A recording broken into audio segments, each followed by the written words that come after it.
Hello, and welcome to North Coast Journal Preview, where we talk about the stories in this week's North Coast Journal. I'm joined here in the Access Humboldt studio by Thad Greenson, news editor, and Jennifer Famiko Cahill, arts and features beat. Welcome, guys. Thanks for having us. Thanks for joining us here again for this week's edition. Let's just dive right in. What is on the cover of this week's North Coast Journal? The cover this week is a story about the National Police Foundation report commissioned by the city of Arcata looking at the police response to the Arcata Lawson homicide on April 15th, 2017. So it was, the report came out kind of unexpectedly. Well, the report has been long overdue. It's been highly kind of expected for more than a year now, but nobody knew kind of that it was going to come out late last week. And so it came out, it's 67 pages long, very thorough, and so we thought it's kind of imperative for us to take a deep dive into it and kind of fully explain its findings in this week's journal. So for those people who aren't familiar, can you tell us a little bit, just to set it up, who did this report and sort of why did they do it? Yeah, so in the wake of Josiah Lawson's death, there was a lot of very public criticism of the way the initial emergency response and police response was handled. And so really within just a couple weeks of, I believe, of his killing, there was an announcement by the city that they were going to get an outside organization to come in and really review the nuts and bolts of how that response went and how kind of the early stages of the medical response and then the first few days of the investigation went. And so they hired it's a nonprofit foundation, National Police Foundation, and their kind of whole mission statement is basically providing police agencies with the resources to improve community policing. And one of the functions one of the services they offer is kind of these after-action reviews. And so the city paid $30,000 to have the foundation come in, and they did a very extensive, thorough review. I think that because the foundation is mostly made up of retired police officers, I think there were some who were concerned that it was kind of going to be a whitewashing of the incident or a report that was really designed to back up the city's or the Arcata Police Department's actions that morning, and that's not the case at all. So yeah, I was going to say, in your reporting here, what are some of the key findings that you guys were able to uncover? Yeah, there's three kind of broad takeaways that I think are the most important things in the report. The first is that kind of contrary to some wide media reporting and social media takes at the time, that the life-saving efforts for Josiah were really as they should be. That they found no bias, no delays, no real problems with the way first Arcata police officers arrived at the scene and began doing CPR immediately on Josiah, and then also the Arcata Fire Department's response and Arcata Ambulance's response. And those are not just based on what people said they did.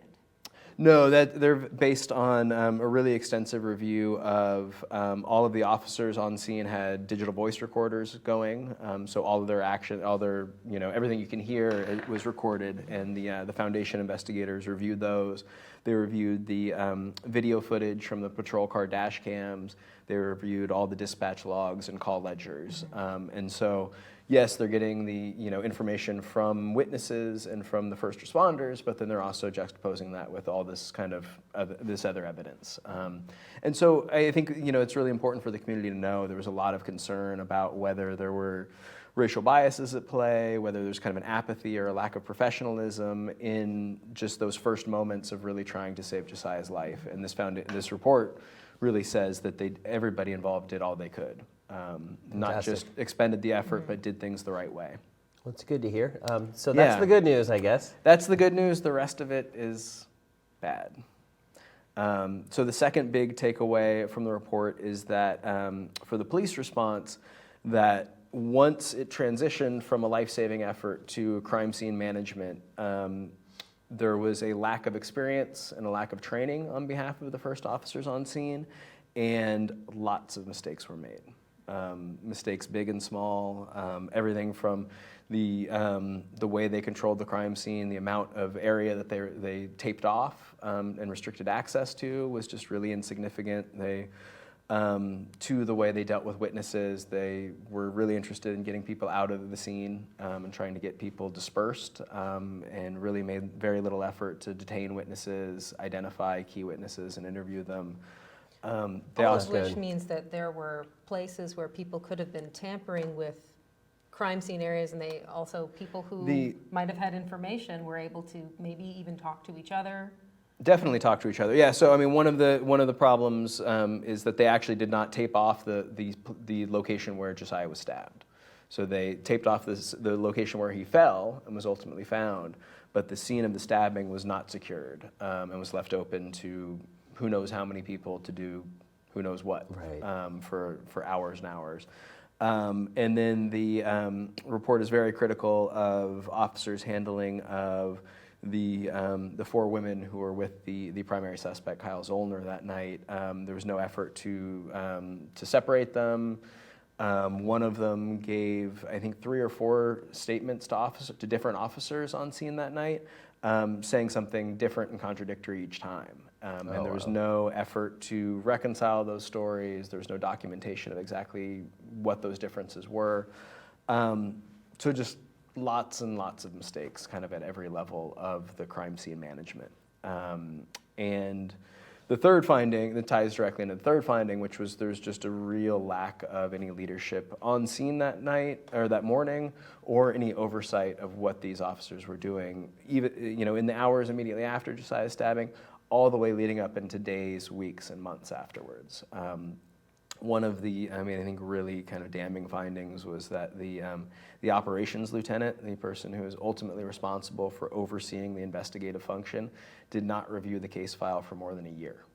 Oh, wow. So, one of the things that, people who are involved in these types of investigations has told me is that, it's really important that there be an oversight, kind of another layer of oversight, as somebody who can kind of see the forest for the trees, can understand the big picture, how all these different threads tie together.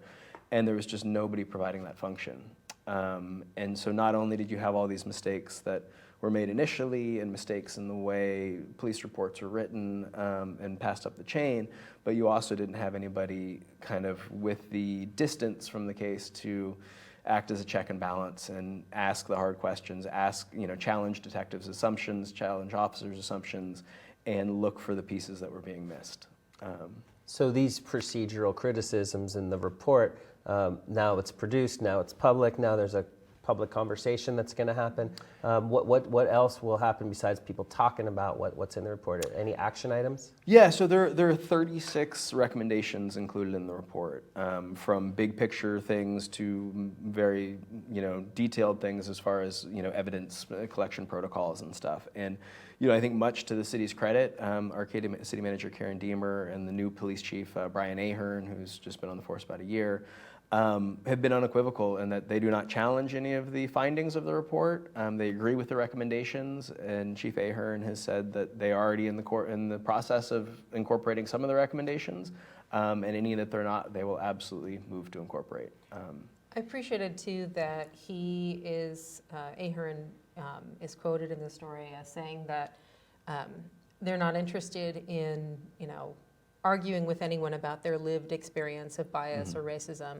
They are interested in trying to move forward in a way that makes people feel like they can trust APD. And so, I appreciate that attitude. We'll see how it pans out.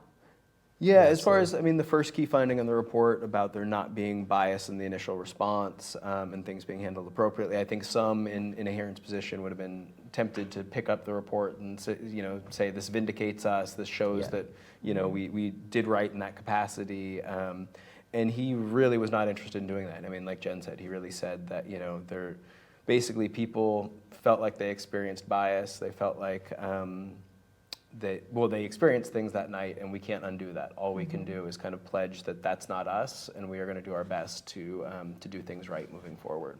So that's great. So between the city and the chief of police, there's a silver lining here that it's going to impact future policing in the community. That's great. It's heartbreaking in a totally different way to see that, how this investigation has faltered. But I think it's in some ways sort of healing to know that it's not something where people were taking Josiah Lawson's death lightly, and it's not because anybody was not interested in saving this young man. So one quick question: has there been any potential for this report to be used for any further conversation with the community? Have we heard about that yet? Like next steps in addition to the police changing their behavior in terms of accountability or public awareness? As far as I know, the city hasn't set kind of a like a public forum to discuss it or anything like that. My hunch is that when the next city council meeting is agendized, that there will be an agenda item where somebody on city staff, whether it's the police chief or the city manager, kind of presents the findings to the city council and kind of briefs them on it in a public forum. That'll be interesting to watch. Yeah, but I don't know for sure that that's going to happen. So to be determined, to be continued. Excellent. Well, thank you very much. Absolutely. It's insightful. I'm definitely picking this up. How about you, Jennifer? What's going on in arts and features this week? I will tell you what's going on. I brought snacks. Oh my God, this is a first. I know. You're speaking my language. I know. Listen to this beautiful sound. Are you ready? Yeah. I like it. Listen to it, the sound of refreshment. So this is calamansi juice drink. Juice drink because it has, let me see, is it 37% juice or something awesome like that? Anyway, there's a lot of sugar in this. But it's amazing and delicious and refreshing, and it is from the Philippines. Philippines juice drink. All Because right. this week I went to... I'm going to check it out. Yeah, do. I went to Asia's Best, which is a... Oh man. yeah, right?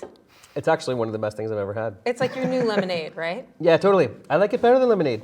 I am looking forward to Lemonade Day this year and Kids with Calamansi stands. So what's calamansi? So it is called Philippine lime also, and it is sometimes sort of yellow-orange inside, but green outside. When you're cooking Filipino food, you can usually substitute regular old limes, but if you have the calamansi, then you can casually drop to your guests. Feel free to squeeze some calamansi lime on that. That's pretty cool. So tell me again, please, where this came from. So Asia's Best is a new Asian goods store that is tucked behind the Sacred Heart Church on Myrtle Okay. in Eureka. So everybody, the first time you try to go, everybody just drives past it and gives up and then goes to Safeway. But in fact, it's back there if you just drive around the back of the church. And it's a small, very, very packed little supermarket with dry goods in one room and a cold room in another, and little freezers that are stuffed with sausages. And I strongly recommend, if you enjoy sort of sweet meat like teriyaki, that kind of flavor. And who doesn't? Yeah, there are Cebu-style sausages that are really wonderful, and they're linked together just like in Tom and Jerry cartoons, and they're wonderful. You fry them, and they're good for breakfast. They're good for all day. And what we did was we went through and picked out 10 items, 10-ish. Yeah. 10-ish, meaning that some are groups like snacks. That counts as one. Yes, because I am okay. a greedy person. Okay. And we did this with Winco, we did it with Little Japan, and let me see. Oh, we went to Grocery Outlet and chose 10 of our favorite things to get at these stores. Do not sleep on the wine at Grocery Outlet, by the way. I think these stories are one of Jen's very favorite. Yeah, They're my favorite. You're so animated. This is amazing to me. It's so exciting. And one of my favorite things about it is that I drag in, $100 and change worth of grocery store food into the Journal offices and make everybody drop what they're doing and eat. Yeah, and they love you for it, I'm sure. And I stop and I make notes while they're eating because, my tastes are different from other people's tastes. But the great thing is we don't have Filipino restaurants. Well, no, that's the terrible thing. We need Filipino restaurants. But the great thing is that you can be making Filipino food at home, enjoying Filipino snacks, enjoying Fantastic. all kinds of things. They have frozen lumpia that you can just fry at home. You had me at lumpia. Right? Yeah. Right? Have you ever had lumpia? I have. One of They're my so colleagues at fantastic. work brought it in. It was amazing. They are the cigarillo of the spring roll world, and they're the size of something Clint Eastwood would gnaw on back in the day. But everything is just delightful, and Filipino food has so much in the way of sweet and sour and savory. And I went home and cooked a bunch of this food and looked through the list, buy everything, and also I got this amazing shirt. Look. Oh, nice. Adobo. That's pretty cool. I know, I'm wearing this till I'm dead. I love it. It's great. So I'm definitely going to check out the recipes, I think, or the list, ingredient Yes, list. the list. And there's some instant noodles. Strong recommend on the Filipino instant noodle. So we're cutting really close to the end of our show here. You have a box of treats Yes. there. Is this supposed to be now? Are we doing this now? Yes, you have to try them. So these are Spanish rolls, Okay. and they are Just lost our drink.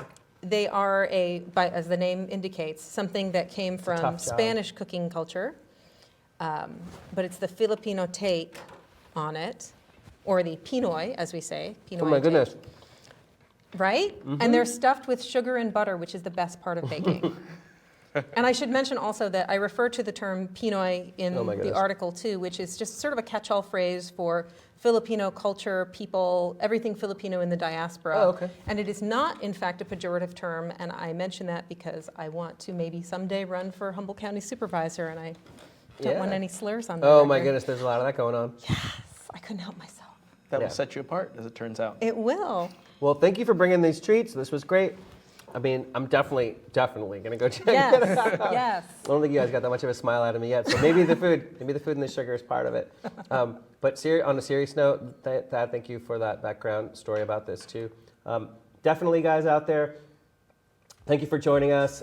Please, North Coast Journal on newsstands now. Stay informed, and until next week, take care. Thanks, guys.